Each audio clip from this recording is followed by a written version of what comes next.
What happens when country music royalty sits down with one of daytime television's most outspoken hosts, and the conversation takes a turn nobody saw coming? Today we're diving into the explosive confrontation that had viewers at home picking sides and social media buzzing for weeks. Before we get into this incredible story, make sure to hit that subscribe button and drop a comment below with your thoughts. The View studio was buzzing with its usual energy, the kind that made live television feel unpredictable in the best and sometimes worst ways. Reba McEntire, the undisputed queen of country music, walked onto the set with her signature charisma. She looked every bit the icon she was, vibrant red hair perfectly styled, a sleek black blazer, boots polished just enough to flash under the lights. She was there to promote her latest album and talk about some new projects, and no one in the studio expected the turn things were about to take. Joy Behar leaned forward, eyes sharp with that mischievous glint she was known for. The kind of look that made regular viewers lean in because they knew Joy wasn't afraid to push buttons. Reba smiled politely as she settled into her chair, but she wasn't naive. She sensed something was coming. "So, Reba," Joy began, her tone deceptively warm, "you've been in the entertainment business for decades. You've seen things change. What do you think about these young artists today who seem more focused on their social media followers than actual talent?"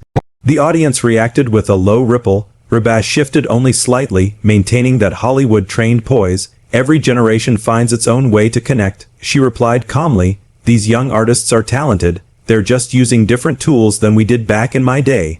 But Joy pressed harder, pushing past diplomatic boundaries. "Don't you think social media has cheapened the art form? Anyone with a phone can call themselves a musician. Back in your era, you had to have real talent." A subtle hush fell. Whoopi shot Joy a warning look, but Joy was already moving in for the kill. She had poked the bear, and Reba's eyes sharpened just enough for the audience to pick up on it. "Well, Joy," Reba said slowly, voice still smooth but undeniably firm, "talent is talent regardless of the platform. Some of the best artists I know started out online." The tension simmered. Joy waved a dismissive hand. "Come on, Reba. You can't compare someone lip syncing on TikTok to what you built." Reba's smile didn't fade, but the steel underneath it became unmistakable, and that was the moment everything changed. The air in the studio felt dense, as if everyone sensed the line Joy had crossed. The other hosts shifted uncomfortably. Sarah cleared her throat in a weak attempt to redirect the conversation, but Reba lifted a gentle hand, signaling she was ready to handle this herself. "Joy," Reba said, her southern accent sliding into place like armor. "I'm curious, comedy comes in many forms, right? You started in stand-up. Nobody would say one kind of comedy is less valid than another. Same thing with music." The audience collectively reacted, that familiar "oh" weaving through the studio. Joy straightened, clearly taken aback that Reba wasn't going to let the moment pass. "Well, I never claimed to be an authority," Joy pushed back, "but there's a difference between paying your dues and going viral overnight." Reba's expression tightened, not in anger but in pure grounded certainty. "Paying dues? Honey, let me tell you about paying dues." She leaned forward, voice controlled, but sharp enough to slice through the tension. "I sang in honky-tonk bars at 16 for $1.20 a night. I drove thousands of miles in a beat-up car, slept in truck stops, and played to crowds so small I could have named each person by memory." She paused. "So, when you talk about paying dues, I know a little something about that." Joy wasn't backing down. "I'm not talking about your dues. I'm talking about these kids who become stars because of a viral video. That's not how the industry works." Reba didn't flinch. "You don't wake up with millions of followers. Joy, these kids work 18-hour days writing, recording, engaging with fans, learning instruments, all while competing with thousands of others. Just because you don't see the work doesn't mean it isn't happening." Whoopi tried once again to jump in and cool the temperature, but Reba kept her gaze locked on Joy. "I respect artists who put in the work, whether they're singing at the Grand Ole Opry or recording in their bedroom." Joy crossed her arms, leaning back. "There's something to be said for the traditional path, record labels, professionals guiding careers, their structure for a reason. That was the final spark." "Joy," Reba said with a humorless laugh, "that traditional path nearly killed my career 3 times. Executives telling me I was too country for pop, too pop for country. Producers wanting to change my voice, my look, even my name. That path kept countless artists from ever getting heard. Silence stretched as Reba continued. Voice gaining power. The artists you're dismissing are doing something we never could have dreamed of. Taking control of their own destiny. The atmosphere crackled with electricity. No one in the room knew it yet, but the confrontation was about to explode. Joy leaned in, face flushed, refusing to concede. Quality control matters. Reba, without professionals gatekeeping, you get chaos. Reba stood up. The entire studio froze. The View was known for spirited discussions, but guests never stood during a heated exchange. Even the camera operators hesitated, unsure whether to follow her or keep the standard shot. Joy, Reba said, her voice steady but charged. Are you seriously suggesting the industry's quality control has worked? Because I can name 100 awful songs that got radio play because an executive thought they would sell, and 1,000 brilliant ones that never saw daylight. Joy slammed her hand against the table, the sound echoing like a gunshot. Maybe the problem isn't young artists. Maybe the problem is established artists who can't handle honest criticism. A collective gasp swept through the studio. Reba's eyes went dangerously quiet. Are you suggesting I can't handle criticism? Joy doubled down. You're being defensive about a simple observation. Reba lifted one hand, firm, commanding. Simple observation. Joy, you spent 5 minutes insulting an entire generation of artists, and when I defend them, suddenly I'm overreacting. She stepped around her chair with controlled rage, pacing like a storm gathering strength. I've been criticized by music critics who actually understand music, by fans who love me enough to want me to grow, by peers who respect the craft. That's criticism. What you're doing is looking down your nose at people whose boots you're not worthy to clean. The audience erupted with another shocked reaction. Joy's face turned nearly purple. How dare you? Joy sputtered, how dare I? Reba shot back. You sit here judging industries you've never worked in, artists you've never met, and careers you don't understand. You think holding a microphone makes you the authority? Honey, I've earned my place, and I don't need your stamp of approval. Then Joy made the mistake of mocking her again.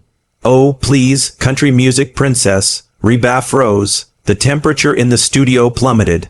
Don't you ever call me princess again. I've earned everything I have.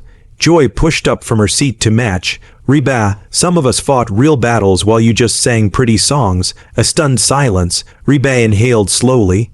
When she spoke, her voice was calm but lethal. Real battles. Let me tell you about real battles. She listed them one by one.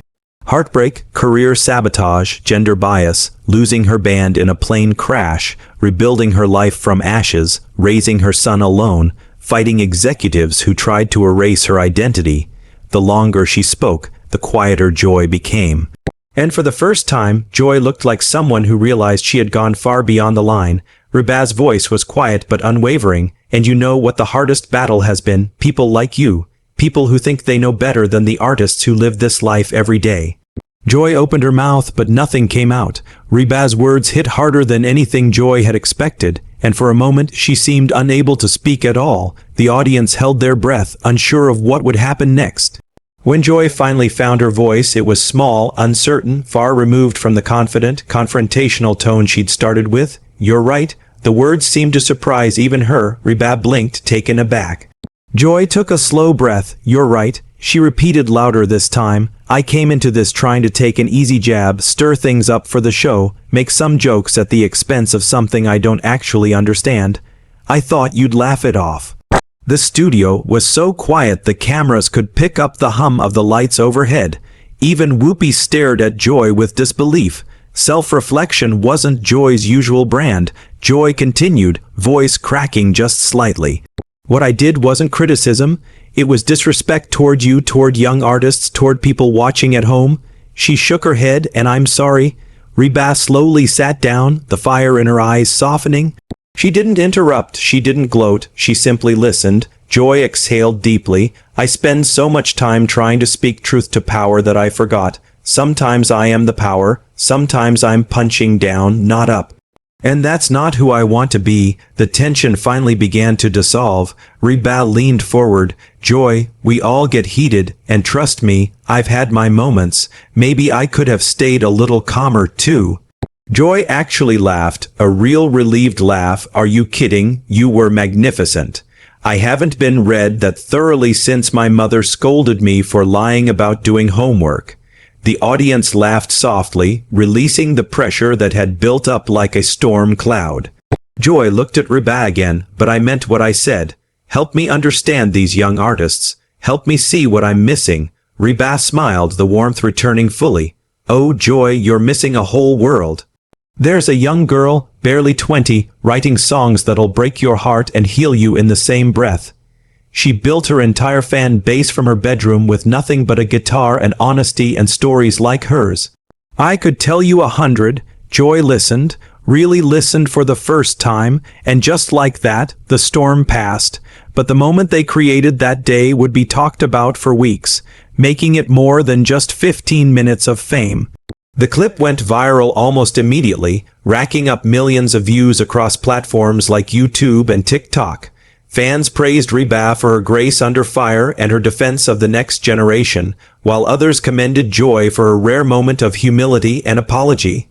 Social media was flooded with memes, reaction videos, and think pieces about generational divides in entertainment, the power of accountability, and how live TV can still deliver unscripted magic. In the end, what started as a potential feud became a bridge, reminding everyone that respect and open dialogue can turn even the sharpest confrontations into something positive. If you enjoyed this breakdown, don't forget to like, share, and subscribe for more behind-the-scenes stories from the world of entertainment.